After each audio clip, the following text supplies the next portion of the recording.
कळवा रुग्णालयाच्या प्रसूती विभागात उपलब्ध खाटांच्या तुलनेत प्रसूतीसाठी मोठ्या प्रमाणावरती महिला येत असल्याची माहिती अलीकडेच समोर आली होती। या पार्श्वभूमीवरती ठाणे महानगरपालिकेने तात्काळ कारवाई करत प्रसूती विभागातील खाटांची संख्या वाढवून 90 केली आहे।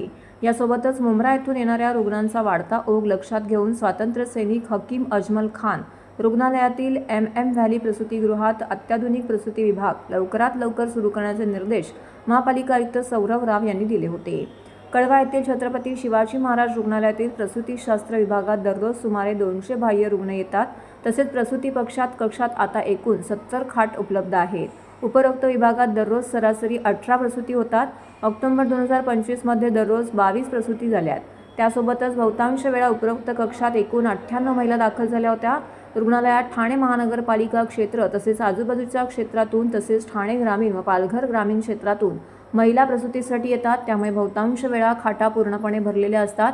या परिस्थितीवरती तोडगा काढण्यासंदर्भात शुक्रवारी महापालिका आयुक्त सौरभ राव यांच्या दालनात बैठक झाली आहे। या बैठकीस अतिरिक्त आयुक्त संदीप माळवी, उपायुक्त उमेश बिरारी, वैद्यकीय आरोग्य अधिकारी डॉक्टर प्रसाद पाटील, रुग्णालयाचे अधिष्ठाता डॉक्टर राकेश बारोट आणि रुग्णालय अधीक्षक डॉक्टर अनिरुद्ध माळगावकर उपस्थित होते। या बैठकीत छत्रपती शिवाजी महाराज रुग्णालयात येणाऱ्या प्रसूती विभागावरती येत असणाऱ्या ताणाची सविस्तर चर्चा झाली। त्या कारण मीमांसा करताना दरमहा सुमारे 100 प्रसूतीपूर्व महिला या स्वातंत्र्य सैनिक हकीम अजमल खान रुग्णालय येथील प्रसूतीगृहातून पाठवल्या जात असल्याचं निदर्शनास आले।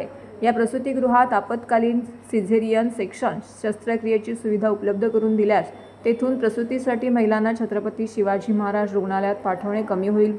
त्यातून प्रसूती विभागावरती असलेला ताण कमी होऊन तेथे खाटा उपलब्ध होतील, असं अधिष्ठाता डॉक्टर बारोट यांनी सांगितलं।